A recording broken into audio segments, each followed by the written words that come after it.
Well, hello, I want to welcome you to this episode of Plumbing Marketing Profits, where we interview leading plumbing and HVAC business owners from across the country and kind of pick their brains and see what they're doing in today's economy to keep the phone ringing and to grow their business. And today we're honored to be interviewing Lori Castillo and Daniel Cordova of Daniel Cordova Plumbing. They are potentially, and this is just my conjecture because I can't back this up by statistics, but they are potentially one of the fastest growing plumbing companies in the United States. They were recently featured on Plumbing Mechanical as the Truck of the Month, and over the last 3 years, or probably a little bit less than 3 years, they've grown from a startup business with no customers and no revenues to the point where they're now going to hit $1 million or more in less than 3 years.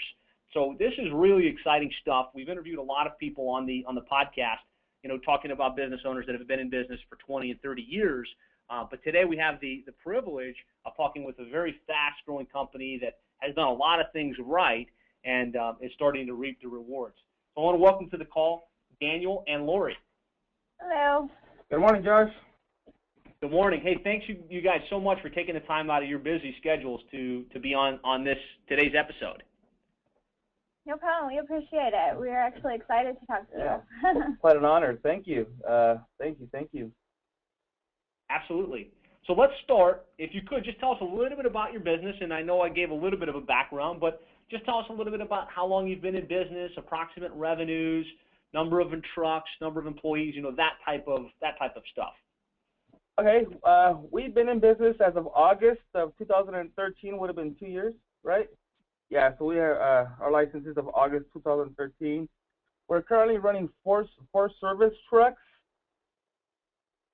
We have 4 techs, including me. I'm one of the lead techs, and 2 girls in the office. So there's 6 of us total here at the shop. Beautiful. And you think you're on pace to do about $1 million year to date in 2013? We're really, really close. Okay. Beautiful. That's a major milestone, so congratulations. Thank you. We've definitely worked hard, and I got to give it to my team. It's been an amazing year, that's for sure. Beautiful. So tell me a little bit about how you guys got started in business, just a little background on what you were doing prior to starting your own company and how you came to say, hey, let's start Daniel Cordova Plumbing and make this thing happen. Okay. I actually grew up in the industry. Grew up by a single father who my whole life he was a plumber, so come weekends, after school, holidays, it's funny, his employees and his customers were my babysitters. So I was always out in the field in service trucks, 10, 11, 12 years old, already out in the field working. So I grew up in it. I mean, this is what I've been doing since I was, after high school, weekends. I always grew up in the plumbing industry. Excellent. And so did you work with your dad and then start your own company, or did you just kind of jump headfirst into it? Did you work with another company? Tell me a little bit about that transition from, employee, technician to business owner. Okay. Yeah, I actually grew up working with my father. My father was a lead tech at another company. They're no longer around. He worked there for about 15 years. When I graduated high school and briefly went to college and realized that wasn't for me, I convinced my father to start our own company where me and him, well, actually he started it and I worked for him.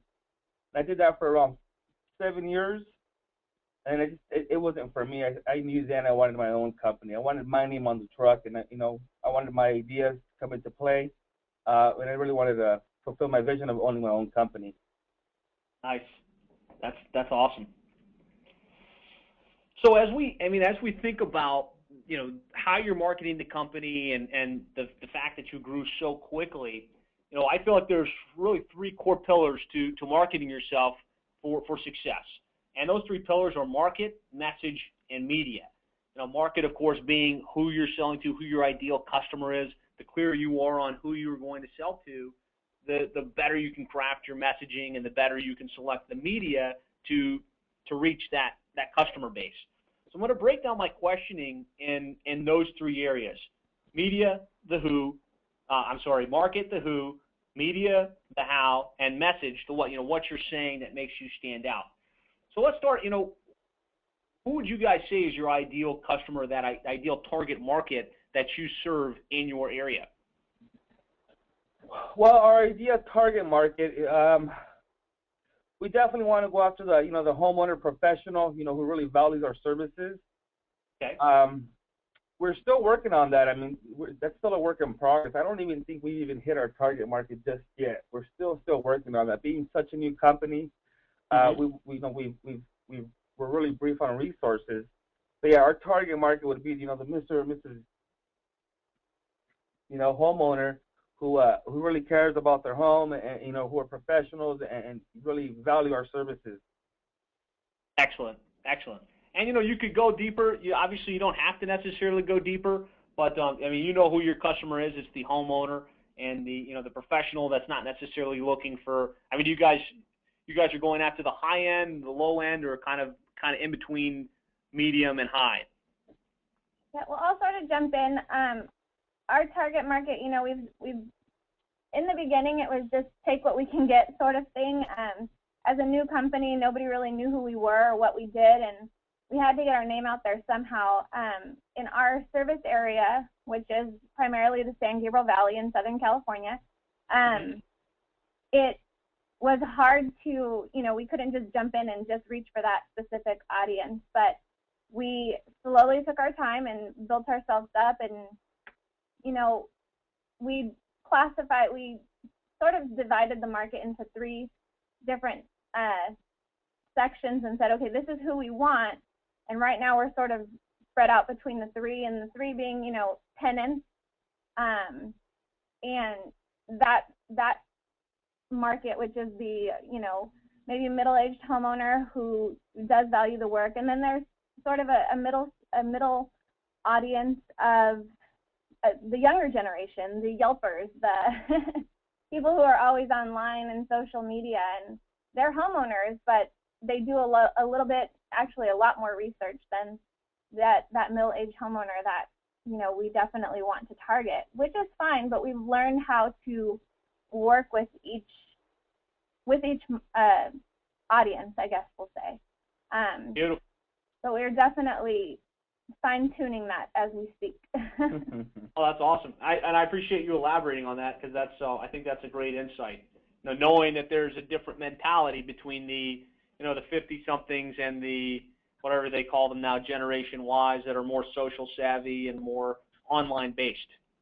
Oh, yes, definitely. There definitely is, and it took us a while to really, really grasp that and the differences, and we're still learning. Whenever we get a call in that's from a Yelp customer, we know that we have to treat them a little bit different than how we would a customer that we might get, from a referral from, an older customer of ours. So you have to approach each customer different based on their referral source or their marketing referral source. And that's one thing that we really, really strive to work towards. And they've all been really beneficial for us. I mean, I hearing other plumbing companies, talk bad about Yelp, this, that, or the other, we've been able to reap the benefits of Yelp. I mean, don't get me wrong. I'm walking on a fine line, and my techs are walking on a fine line when we knock on a Yelp customer's home. But we already, we know where to take the call. We know it's a Yelp customer. We know how to approach them. We know how to get in with them. You know what I mean? And really, really, really benefit from that aspect of marketing. Yeah. And so I think the key insight from this portion of the conversation is really making sure you understand the target market, and then making sure that as you guys, if you're dealing with a couple different sectors, make sure you know how to treat them specific to the way they want to be treated. Exactly. Oh, definitely.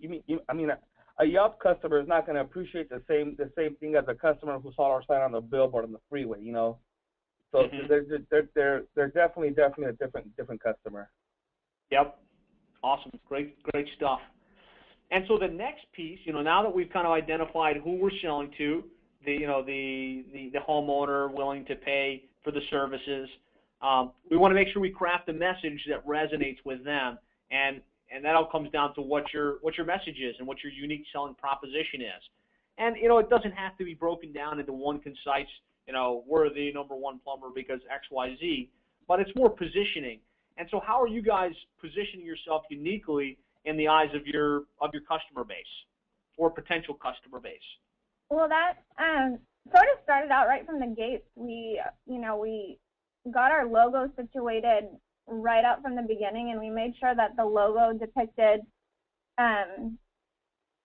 trust and confidence, and that's exactly what we try to portray. Our, I guess you can say our sort of slogan or motto is unmatched quality through traditional service.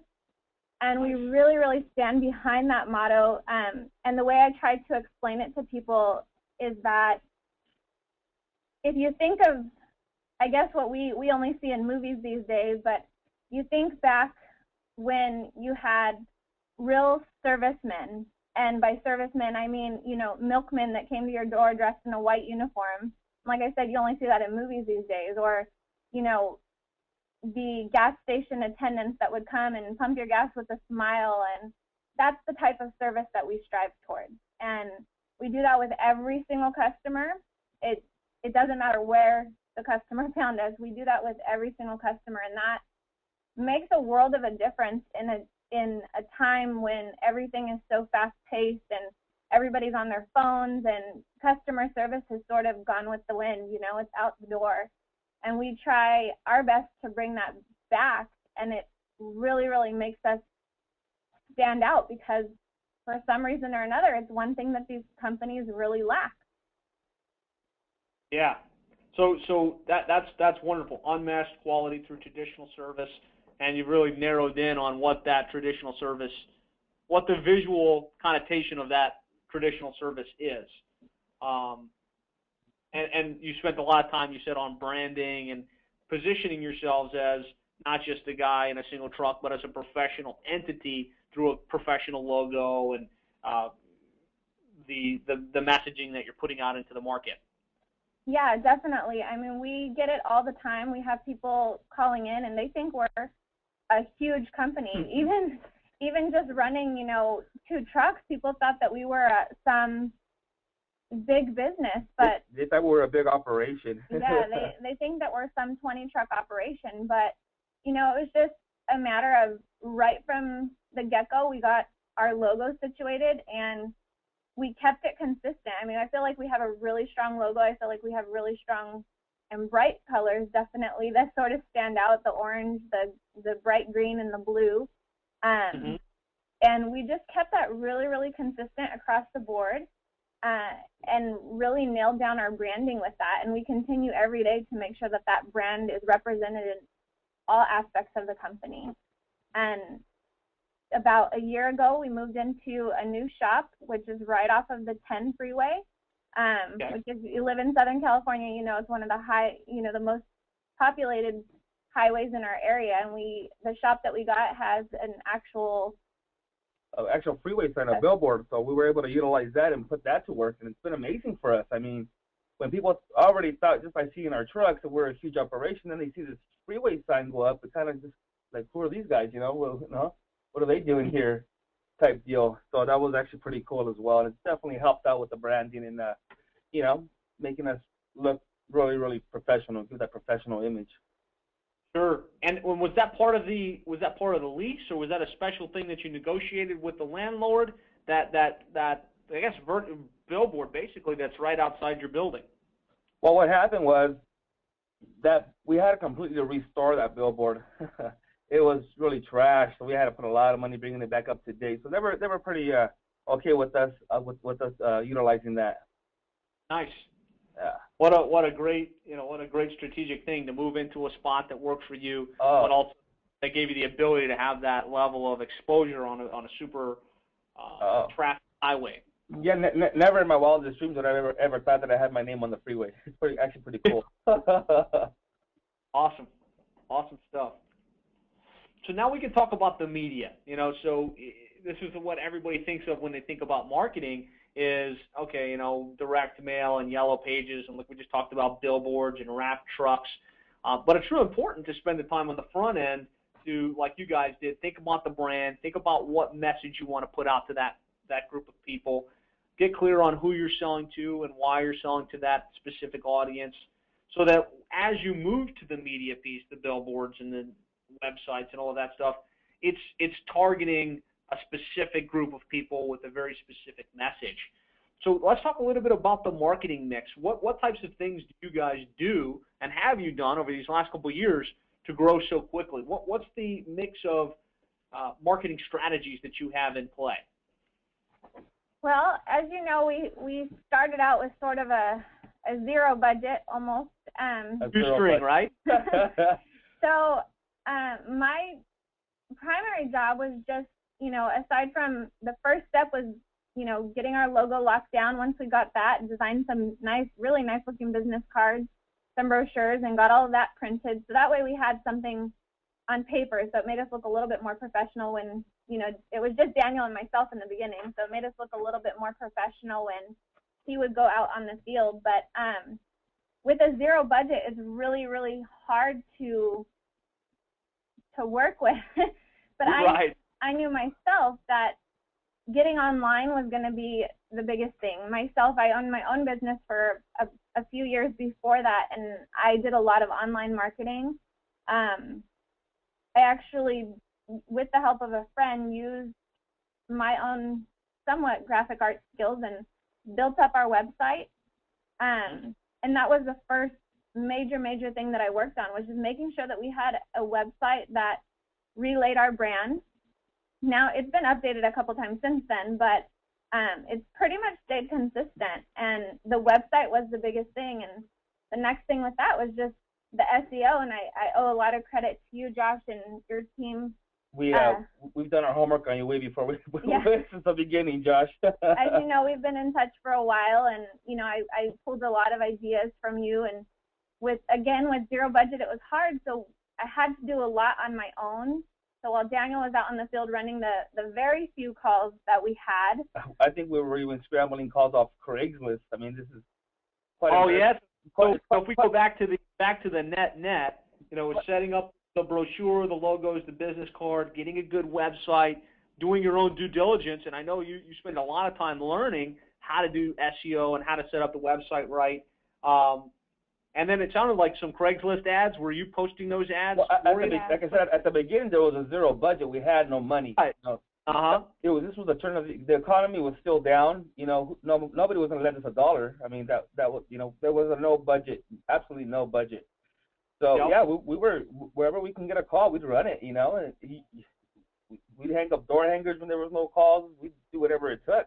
Yeah, Daniel and I, along with the business cards and the brochures, I printed up some door hangers, and just to drum up any type of business, Daniel and myself, I'd put on my running shoes, he'd get ready, we'd get in a truck and go out and spend about 2 hours out in the field just hanging up door hangers. And as soon as we'd get one call, I'd go back in the office and continue working on the website and stuff in the office, and he'd go run the call and hope we got something out of it.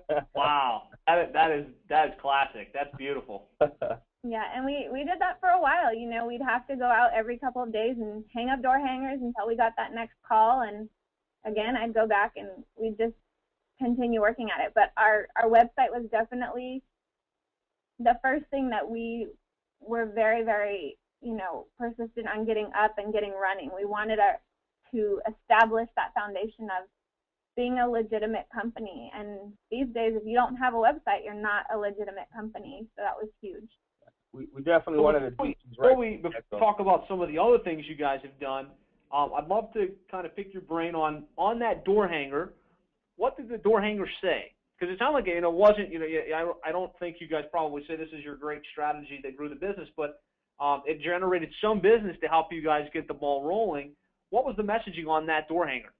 Yeah, actually, since the beginning, I've always had, and this goes back to our slogan as well, the unmatched quality through traditional service. I've always felt that the way to a customer's heart is by giving them free information. And Josh, I think you and your team do that very well. And I think that was my main thing is, give them free information, stuff that so they know that they can trust us. They can put their trust in us because we're already telling them, hey, look, this is free information. Take it. And if you do need us, call us.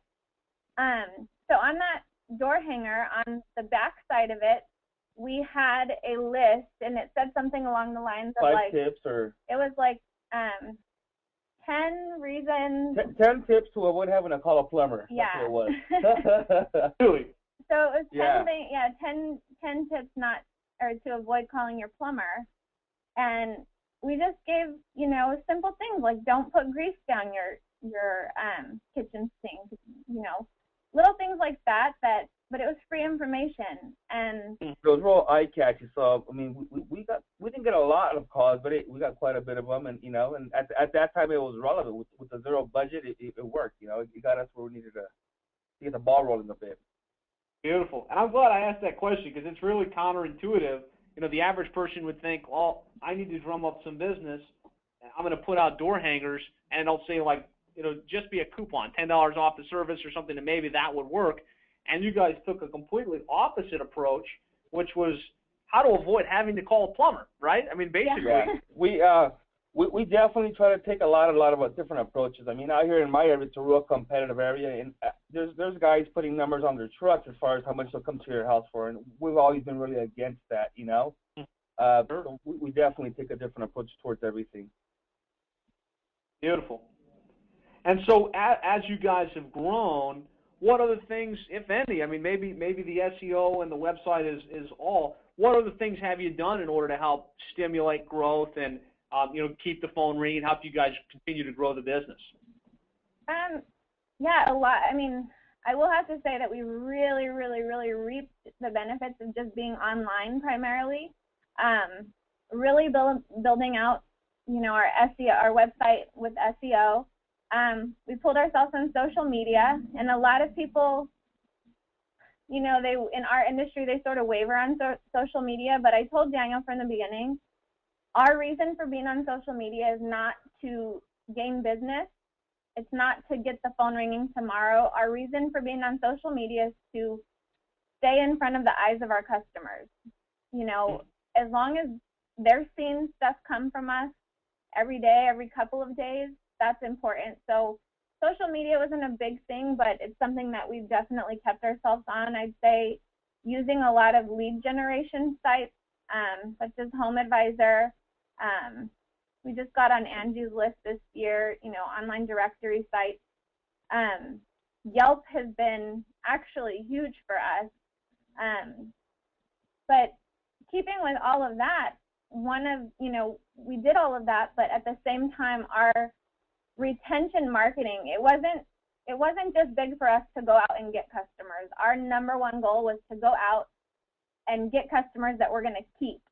And so it was a lot to do with how we treated our customers when we got there and how we corresponded with them after.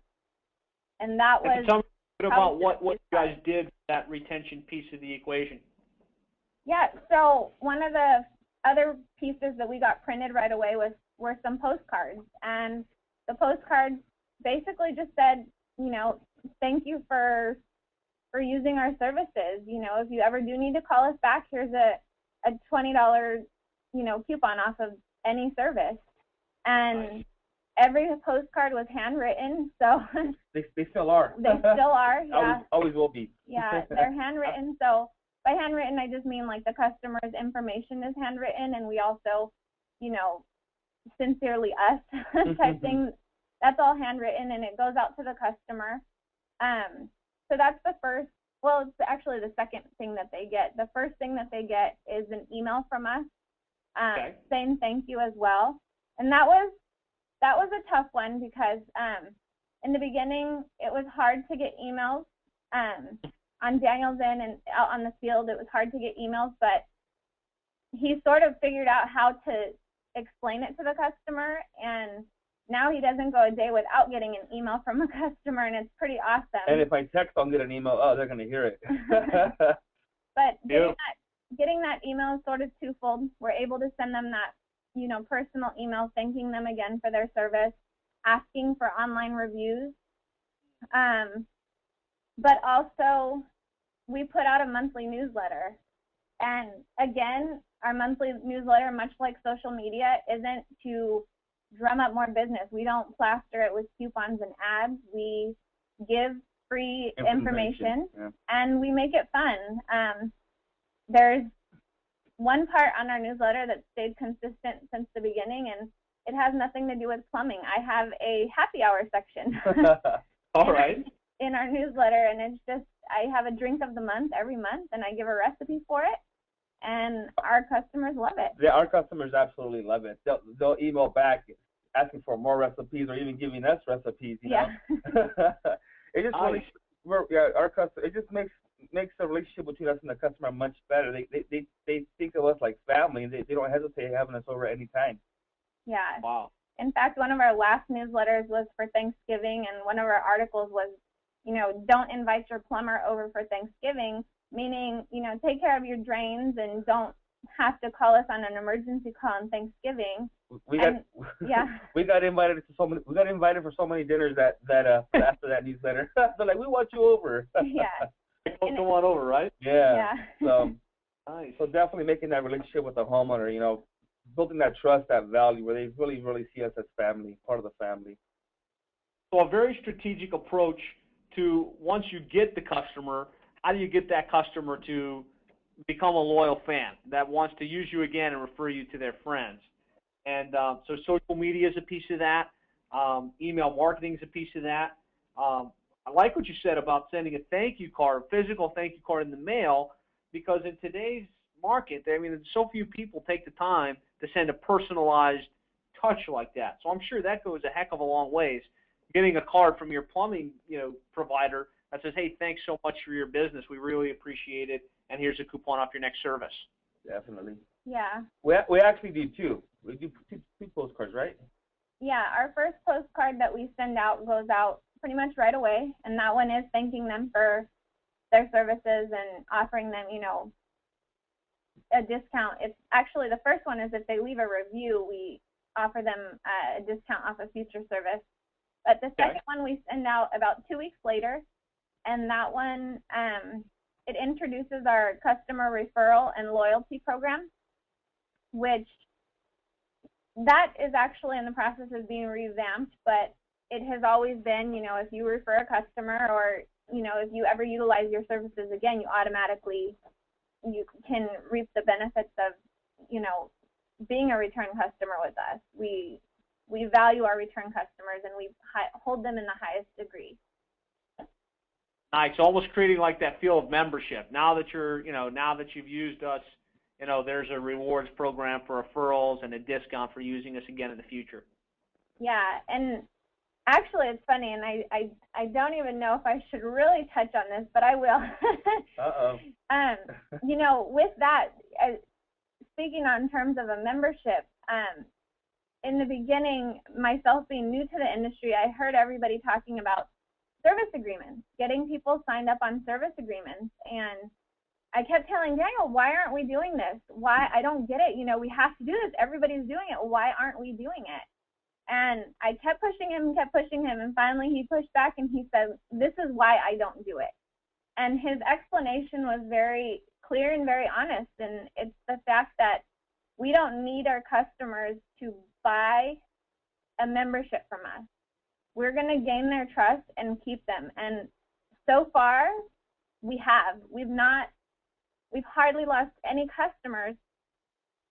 And it's not, you know, they're a member because we make them a member automatically. We don't have to get them to sign a service agreement to agree to that. So it's one thing that a lot of people are surprised that we actually don't do.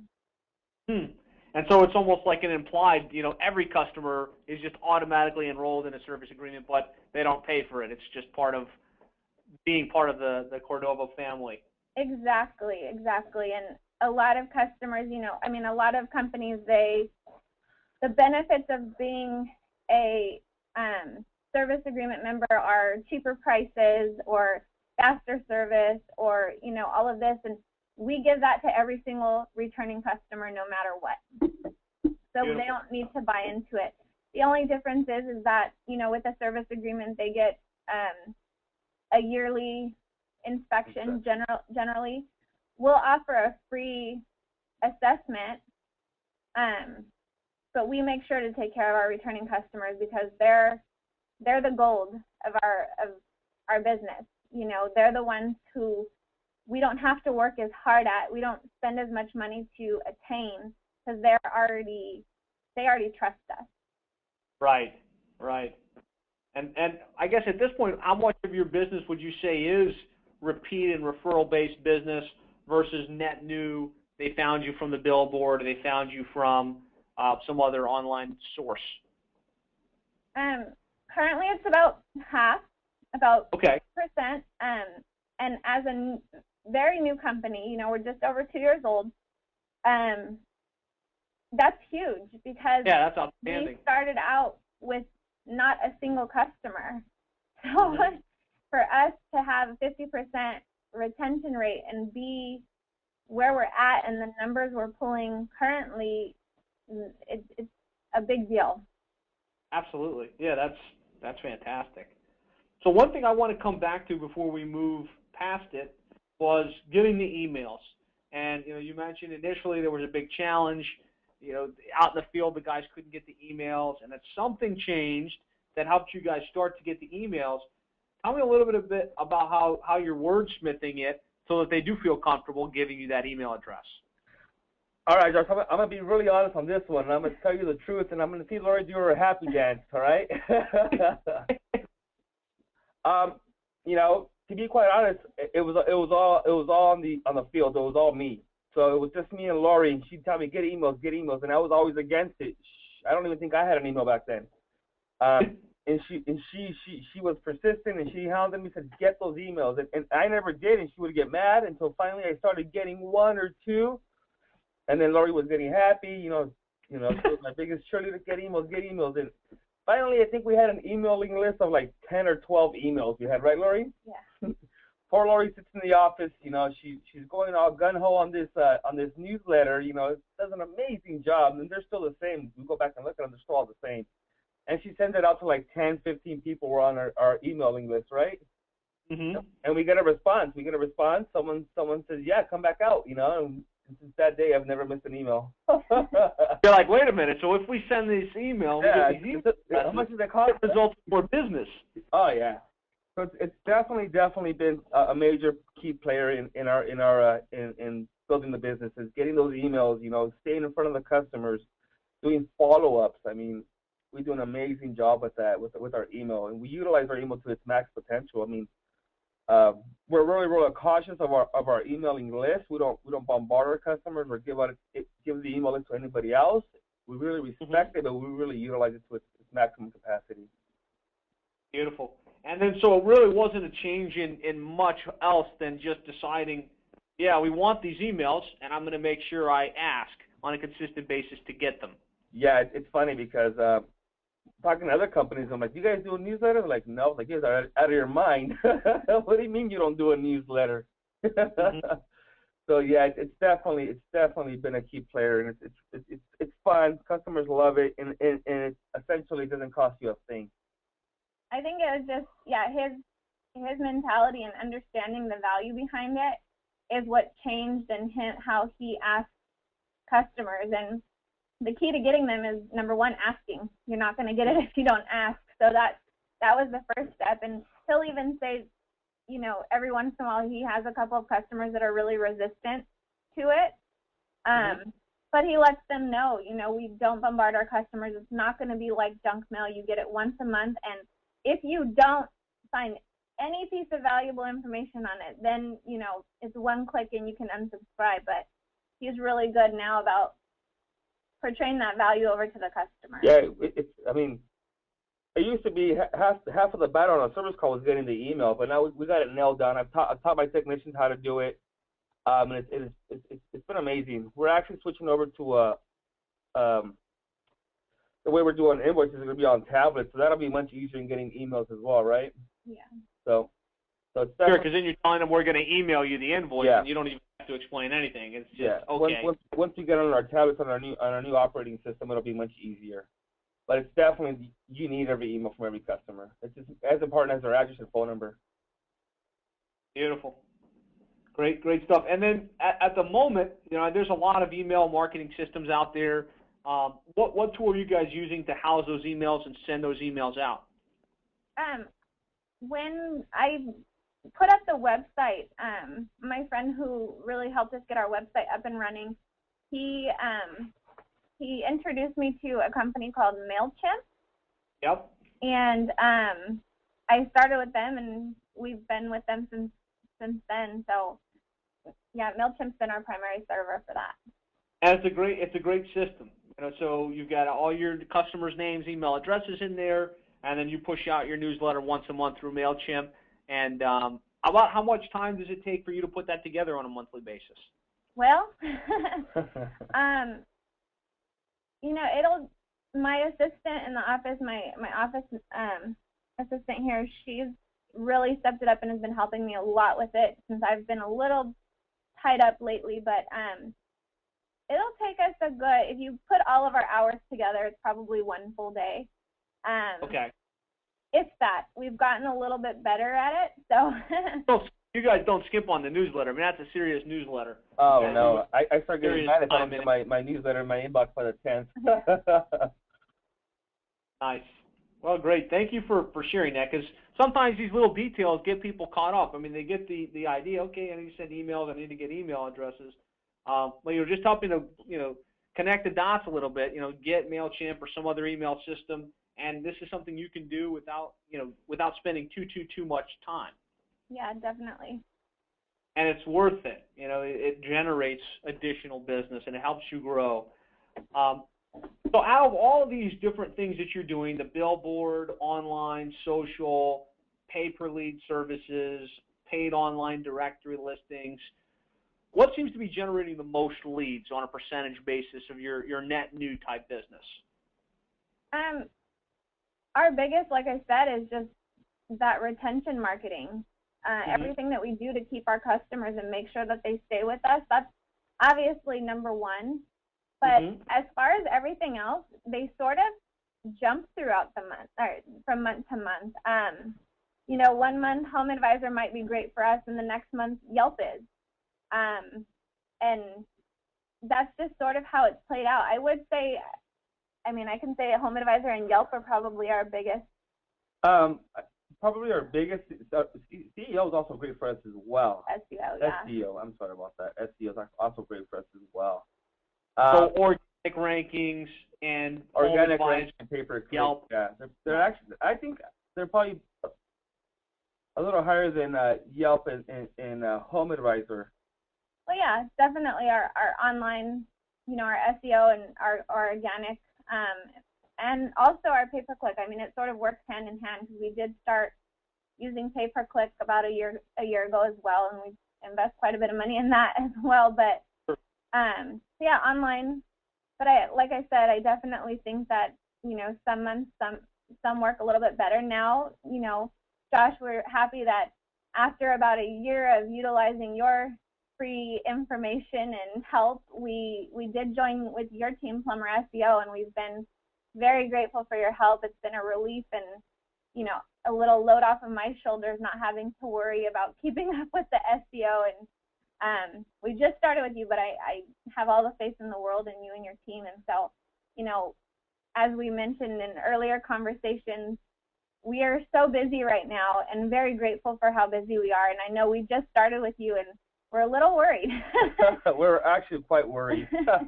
That we might get an overload of calls, but, you know, we just hired 2 new techs, and hopefully that, you know, can help make up for it. But yeah, I mean, I agree. SEO, HomeAdvisor, and HomeAdvisor has been great for us. I mean, we definitely reap the advantages of HomeAdvisor. We have over 67 reviews on there. We do fairly well on HomeAdvisor. Yelp, I think Yelp, our biggest ROI comes from Yelp, right? Yeah. I mean, we only pay them $3.50, and for the amount of calls and profit we got off of Yelp, it's amazing. The ROI on Yelp is amazing. Angie's List. Yeah. You know, it's kind of quite funny, because talking to other companies that, you know, they love Angie's List and they hate Yelp, and we're actually quite the opposite. I mean, we try our best on Angie's List, but it might be the market of where we're at, but we don't do too well on Angie's List, and we actually might. I want to cut it next year, but we'll see how that goes. Interesting. Well, first I want to thank you guys for the shout out. We appreciate your business, and we are really excited about taking that part with you to the next level. But it's funny, you guys do mention two online lead channels that are somewhat counterintuitive to what we typically hear, the HomeAdvisor and the Yelp. So I want to spend a little time unpacking that. So HomeAdvisor is a service where you guys basically pay on a per lead basis, and the lead goes out to a couple different companies. You guys must be doing something unique in how you're approaching those leads to make it a great return on investment for you. And I'd love to, just kind of hear some insights from you on how you're addressing those HomeAdvisor leads to make it a win for you. It's kind of a secret here, Josh. I don't know if we really want to. No, we'll say it this way. We follow what we do in every other aspect of our business, and that's just putting our customers first and really taking the time to, contact them. The number one thing with HomeAdvisor is you have to contact them, and you have to be in contact with them. And that's the hardest part. Now it's so competitive. If you're not the first one on the phone, you're done. So you make sure to keep up with that, and just make sure to keep up with the customer, and we just, like I said, we just try to relay what we do with everything else with HomeAdvisor as well, and it's worked very well for us. We make sure that we get those those HomeAdvisor reviews, which make us look stronger in the eyes of the customer as well. So it's a mix of the credibility that you have from the reviews on HomeAdvisor directly, where they say, okay, these guys are legit. I mean, look at all these reviews versus some of the others that don't have any, and the proactivity of the effort. So when you get a HomeAdvisor lead, just probably like any of the other leads you get, you're calling those people immediately. You're sending a follow-up email, and you're diligently monitoring and managing that lead follow-up process. Yeah, definitely. Yeah, I mean, I hear every day, HomeAdvisor is a waste of money. I can't, you don't make any money on HomeAdvisor. But I think if you do it right, like you guys are saying, it actually can be a profitable piece of your online marketing strategy. It's very profitable, very, very profitable. I mean, it's all about how you go about it. We take a little different approach toward things here, but it's very, very profitable. Beautiful. And so tell me about Yelp. I mean, the thing I always hear from people on Yelp is, my reviews all get filtered, and nobody looks on Yelp when they need a plumbing business.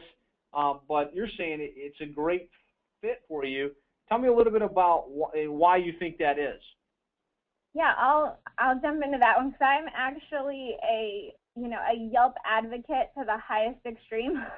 All right. I used to hate Yelp. Yeah. Yeah, most people did. Yeah, Dan used to hate Yelp, and like you said, most people do. Most business owners do, yeah. Yeah, a lot of business owners. In fact, if you watch the news recently, a lot of people are trying to sue them and everything. But I've been a Yelp advocate since the beginning, and I've had one thing that I've told every business owner that I've ever talked to. If you treat your customers well, how they should be treated, you give them value, you give them respect, you're going to earn good reviews on Yelp. And if you earn those good reviews on Yelp, yes, some of them might get filtered, and there's a reason that they get filtered, and I strongly believe that it's a good reason. There's so many people out there that will go and create fake emails just to either give a positive review for a company or give a negative review for a company. And if you're not an active Yelp member, those reviews will get filtered. And to me, that's fine. If we have, I haven't checked it recently, actually, because I don't keep up with that side too much. My assistant in the office does, but we have a ton of filtered reviews, and that's fine. We have worked harder at, just specifically targeting our customers who come in from Yelp and ask for a Yelp review instead of asking everybody for a Yelp review. But it's huge, and just understanding that one fact that, you have to understand that whatever your service is that's going to be put out on Yelp. Yeah. So you have to stand behind your word and make sure to offer it. I'm not going to say that we don't have any bad reviews. We have a couple bad reviews on Yelp, and those bad reviews, you're not going to satisfy every customer. And all we do when we do get bad reviews and good reviews as well is we respond to them. If it's a good review, we say thank you. We make sure that our voice is being heard as a business. And if it's a bad review, we make sure we sleep on it first. Yeah, don't chastise them, right? Yeah, no, we sleep on them. You definitely can't go out there and yell at the customer and tell them how wrong they are. We just approach it very nicely and subtly, and thank you so much for your honest feedback. We do understand that this was the situation, and we sort of explain our side of the situation very nicely, though. And, again, we thank you for your honest feedback. We hope that, once we get that review, we do try to make an effort to contact that customer if we can and try to make them happy. And we always put on there, we hope that our efforts to resolve your problem have found you well. And, again, we thank you. So we're very humble and, take a different approach. Yeah, we understand that those are the reviews. If you're a Yelper, like I am, because I'm a Yelper in my own personal life, but if you're a Yelper, when I go and look and there's a company with, 30 awesome reviews and there's 2 bad ones, you better believe that I'm going to read those 2 bad reviews and try to understand. So for me, if somebody comes to our company and they read those 2 bad reviews, I want them to have something else to read as far as what we responded to. Sure.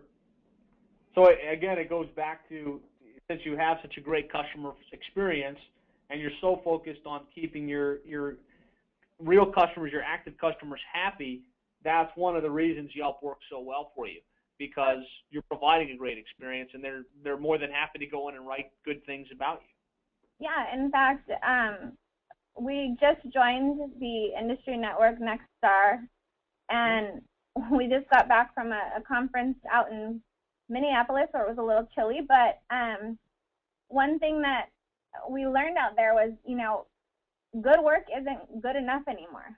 You can't just do a good job. If a customer thinks like, okay, they did a good job, you're just mediocre. All you did was the expectation, right? Yeah, you have to go above and beyond to stand out in today's market. Mhm. Absolutely. Powerful stuff, guys. I mean, this is some great information. I know that we're about to hit the hour mark, so I'm going to try and speed things along. Out of the services that you guys are offering, and I know you're a full service plumbing company, which ones tend to be most profitable for you? That'll be a no-brainer. I mean, we're really big in sewer repair, drain work. Okay. Yeah, those are definitely the most profitable for us. If it was up to me, that's all we would do. But sewer and drain stuff for you guys is where the money's at. Yeah, but I tell my guys all the time, there's no such thing as a bad call. Every call is a great call. You approach it, you approach them all the same. They're all good calls. All business is good business. Mhm. Are there any new services that you guys are starting to become, you're noticing are becoming more profitable or more prevalent in your market? I mean, within the last few years, we've definitely seen a lot of the trenchless, the sewer stuff, the different methods of replacing sewers. I've actually been involved with that throughout my whole life. So I mean, I've always been on top of that market as far as knowing that market.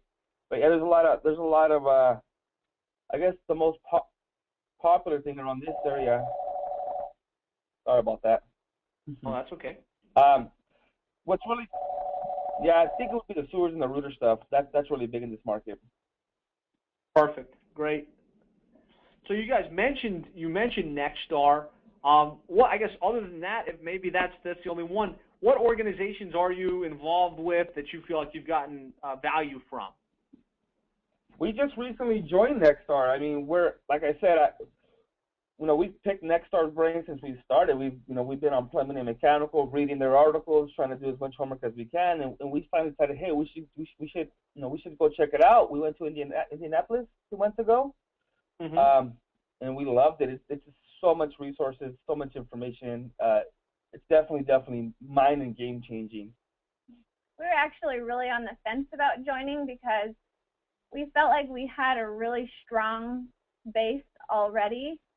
And what was portrayed to us just from talking to them over the phone and, on their website, it was that they were going to provide us a lot of, marketing and those type of resources. And I really was resistant because I felt that we already had a lot of those business practices in place, and I felt like we were above a lot of people in our market, but we did go to Indianapolis as what they call VIPs. So didn't go as members. We went just to go check it out. And what we realized really, really quickly when it came to Nexstar is that we weren't, I mean, their resources are amazing, so don't get me wrong here, but our number one thing was the network, the people that we talked to, the relationships that within the last 2 months we've built, and they've been amazing to be able to talk to other business owners and other managers and people who are in our positions elsewhere around the U.S.,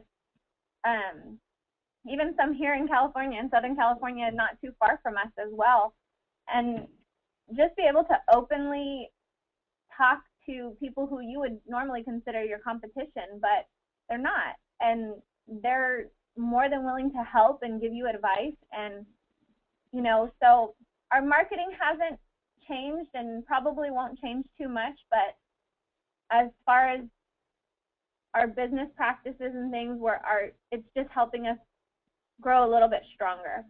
And it's definitely, we see it already as a big benefit. For us. I mean, being able to talk to different owners with the same struggles and same questions. I mean, what Nexstar is going to tell you is, they're going to save you 10 years of trial and error. Being able to talk to other people, you save so much time and said, oh, okay, awesome. I don't have to do this. I already know the answer, right? Right. So that's been a slam dunk for you guys, and you really anticipate great benefits from that information, and also that network of world-class, they're top of the line plumbing and HVAC business owners. Definitely top 5-star stuff. And so outside of Nexstar, what other books, training programs do you feel have influenced your success? And by, no question, I mean, it's a tremendous success that you guys have experienced over the last 3 years. So I'm sure there have been other books, information that you've consumed that contributed to that. Like I said, the only people we really picked your brains would be you, Mr. Nelson, and I guess we did a lot of homework on reading plumbing and mechanical. Every time that magazine would come in, we would read that thing from top to bottom. Okay. That'd be it. Yeah, right? We've never really done any training. I think your SEO book, the first book that you sent, we just got your new one, which I haven't had a chance to dig into yet, but I think your first book, I use that a lot. So when you talk about books, it's, that was one thing that I used right from the get-go in trying to get our website up and running. But yeah, my parents have owned their own business for about 36, 37 years now, and so a lot of it just comes from experience and knowing that, knowing the hard work that goes into it. Mind you, I don't own this company. I'm here helping Daniel, but I treat it like it's my own because I know, at the end of the day, I'm going to be taken care of. So it's just having that experience, that business mentality, and I think it's big in portraying that to our employees as well and making them feel like part of, we call it a family. We're the DCP family, and, we make them buy into that as well, and we want them to because we want them to feel like they have a voice here. So a lot of it is just that, the relationships and the experience. It doesn't so much come from a book or a training manual. It's just building on what we already know and what makes us feel good, I guess you can say. No, definitely. We're definitely, the culture here, it's really a beautiful thing. I mean, my guys can come in with anything, we'll definitely help them out. It's always, we're always open towards anything here with our employees, and they really appreciate it. Awesome. And so, just in wrapping up, what would you say to the owner of the plumbing business that's, really not where they want to be, but they really want to take it to the next level? What nuggets of wisdom or advice would you offer to them?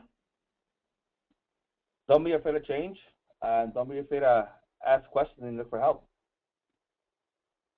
That's probably one thing I would say. Ask questions, look for help, do some homework. Ask. You're not going to know until you ask. Sure. Yeah, we always say, it's you're always learning. And when you stop learning, you stop growing. We're always, like Daniel said, we're always picking up those P&M magazines. We're always online reading articles, and we'll throw articles back and forth at each other like, oh, did you read this? I mean, I think I've heard every podcast you've ever done. I mean, and I think I've taken notes on some, so we definitely do our homework here. We're really big on doing our homework. Yeah, you have to stay Awesome. active in the industry and know what's going on around you. Good deal.